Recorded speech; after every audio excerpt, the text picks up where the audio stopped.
When I was a child, my brother would tell me a bedtime story about the man who murdered our father. About all the things we would do to that man. He never should have trusted Cersei. You never should have either. Death. It's got many faces. I look forward to seeing this one. How long do we have?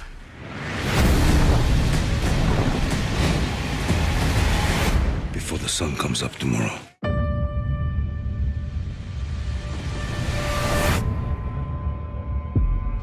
I wasn't a king, but you were. The fact that Jon's real parents were who Jon's real parents were is not news to us at this point, but what we don't know is the way that Jon is going to take this. How's the explosion going to look? Sam, as a brother of the Night's Watch, and Jon are more brothers than Bran and Jon ever really were. He knows it's going to hurt Jon, and it's going to shatter his whole worldview. For all they know, the Army of the Dead could attack the next day, and someone has to tell Jon before that. He's being told something that he both knows is true and can't handle. So he tries to throw things in front of it to prevent him from having to deal with the truth of what he's being told. The thing he throws in front of it here is the fact that it means his father was lying to him his whole life. You've never been a bastard. You are true heir to the Iron Throne. The truth that Samwell tells Jon is probably the most incendiary fact in the entire world of the show. We chose to play the whole thing on Jon's face because as great a job as John Bradley is doing presenting this information, he's really just presenting information we know already. Daenerys is our queen. She shouldn't be. It's treason. It's the truth. Hi everyone, it's Charlie. We got our brand new Game of Thrones Season 8 Episode 2 trailer to break down. There's a whole bunch of new scenes. Obviously, they're still getting ready for the big battle. So if you're brand new to the channel, I'm doing Game of Thrones videos all season long. Be sure to subscribe to get all the videos. We're doing that HBO Now giveaway. All you have to do to enter is be a subscriber and leave a comment on the video. Obviously, careful for spoilers from Episode 1 if you haven't seen it yet, but we see Jaime facing the Alliance Council and Daenerys to answer for one, not only showing up without the Lannister army that he promised, but also answering for his past misdeeds. They're sort of taking him to task for all the terrible things that he's done, because right now he's basically surrounded with all the people who have been his worst enemies since Season 1 of the TV show. So now he's sort of trying to make good on his promises. I'm trying to do a good thing, so he has to explain that to them. You see him panicking as the scene goes on, just looking all over the place, looking at Bran, still freaked out from when he arrived. That was one of my favorite reunions during Episode 1. So he arrives, and they have this mirror moment from Season 1, Episode 1, where he pulls his helmet off and, shakes his golden locks, but this time he pulls his hood off and runs his hands through his hair again. But he's got so many more city miles on him. Look at how much older he looks from the pilot episode. Then Bran just gives him that creepy, calm stare as if he's piercing his soul with his eyes. Usually when Bran stares at someone during an episode, it implies that something bad is about to happen. Like when he stared at Daenerys, I wondered what it was that he was peering into the future, because remember, he has green sight, so he does have limited visions of the future, and he can see their past pretty easily as well. He's a little bit better at seeing the past than he is at seeing the future, because the future can change. But like we're all thinking about visions, Daenerys' vision of the House of the Undying, we'll see how much things can change and how much of it's predetermined. But I love Daenerys' speech there. Apparently Viserys told her all kinds of stories about the Kingslayer, the man who murdered our father, even though the Mad King deserved to die and was one of the most terrible people in history. It's a little bit weird that Daenerys is upset that he was killed. I think she's more upset about having to live in exile and being away from her home her entire life. Not so much that she loved her father. Like, I think she understands what a terrible person he was. But I think just in general, this is Jaime having to answer for all of his past misdeeds. Now, you look at Sansa, she's just kind of giving him a cold stare. I don't think that she had any really bad encounters with him in King's Landing while she was trapped by the Lannisters. I think it's more by association, because she probably knows what was going on between Jaime and Cersei, at least by this point, even if she didn't know it at the time. If there's any Lannisters that she has a grudge against, though, it would be Cersei. She's the one that she's mostly focused on, because she used to idealize Cersei. She wanted to be the queen, but now she knows the truth of things. Remember back during Season 1 too, she was so smitten with Jaime because he was quote-unquote Prince Charming, but then obviously the big twist by the end of the episode is that he's sleeping with his sister and he tried to kill Bran. Nikolai Coster-Waldau actually said something funny in the behind the scenes for the episode where he's like, if Bran tells everyone what I did, then I'm absolutely screwed.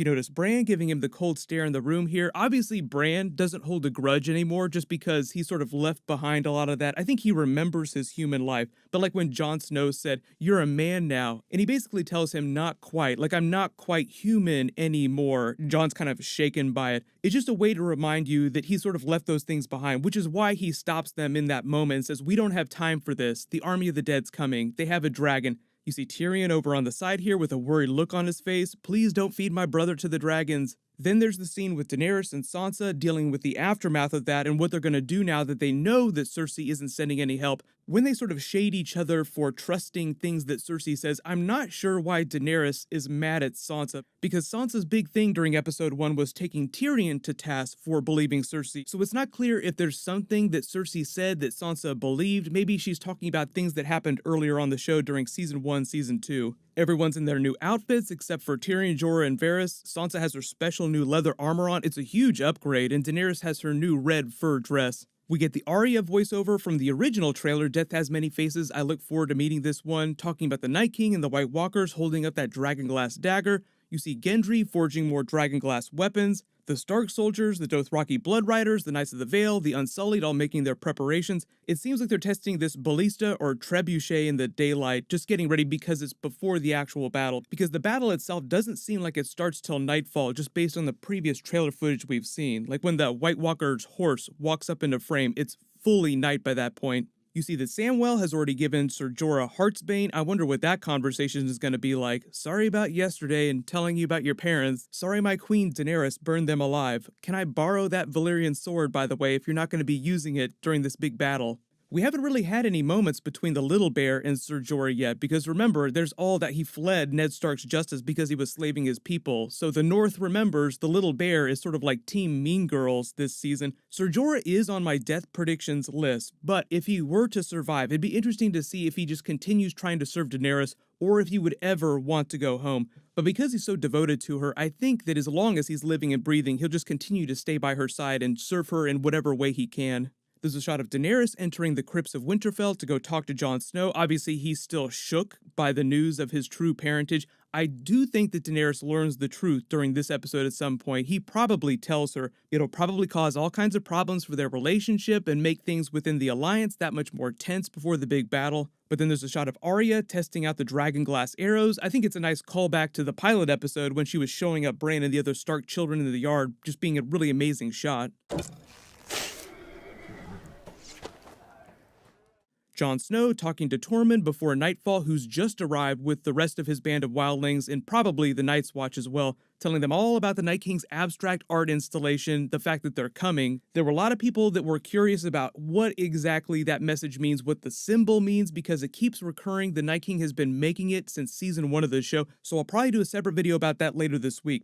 Then Jon Snow, this seems like Ed in the middle and Samwell on top of the wall because they were all members of the Night's Watch and they stood atop of the wall back during season 1. So it's a nice callback to them being brothers of the Night's Watch. They're literally watching the night move in, as in the Night King. So just a lot of visual metaphors and callbacks to season 1 of the show, just like we saw during episode 1.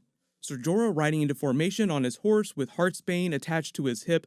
Grey Worm saying goodbye to Missandei. Grey Worm is also on my death predictions list, but the actor who plays him said that he would have a very unsettling storyline, so I'm wondering if he's one of the characters that they raise as a white, like one of the good characters that we've been following this whole time, that then turns around and becomes this undead zombie coming for the other heroes. That would be another great horror moment like the one that we got with Little Lord Umber at the end of episode 1. So everybody let me know in the comments which other main characters you think are going to come back as whites during one of these big battles.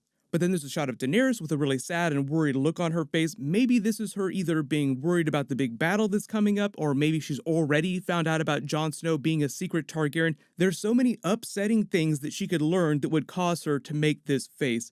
But then you see Jon Snow in the yard in his new outfit preparing for battle. Then Tyrion at night before the battle starts peeking his head over the walls, which is a nice mirror for his scenes during Blackwater back during season 2. Too bad this time they don't have a crap ton of wildfire to unleash on the Night King's army.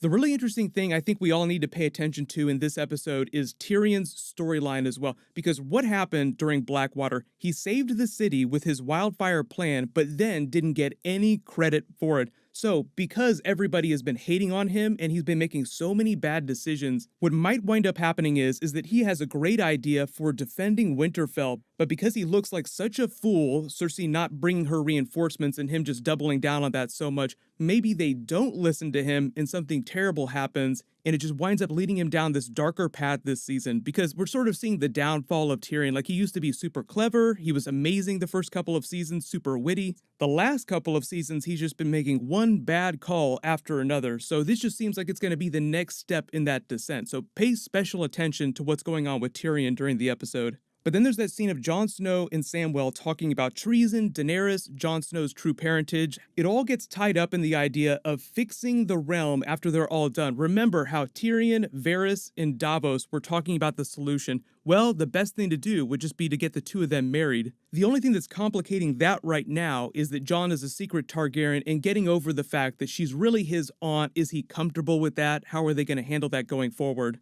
I think the main idea here is that they love each other, so eventually they'll move past it, and yes, they will eventually get married at some point, either during the season or in the future of the show if they don't do some giant jump forward in time. But short term, it's just meant to cause a bunch of drama and chaos within the Alliance, because, remember, they took him to task for bending the knee. We named you King in the North. You're supposed to be our king, so if the North found out that he were the true heir to the Iron Throne, they would probably be even more upset with Daenerys for trying to assert her claim, so it's all just meant to complicate things as we head into this giant, huge battle. Let me know in the comments what you guys are most excited about for episode 2. What'll happen is I will do a Q&A video tomorrow, so leave any questions in the comments that you want me to include in that, and there'll be some more bonus videos later this week. Congratulations to the giveaway winner from my last big video, Ryan Brown.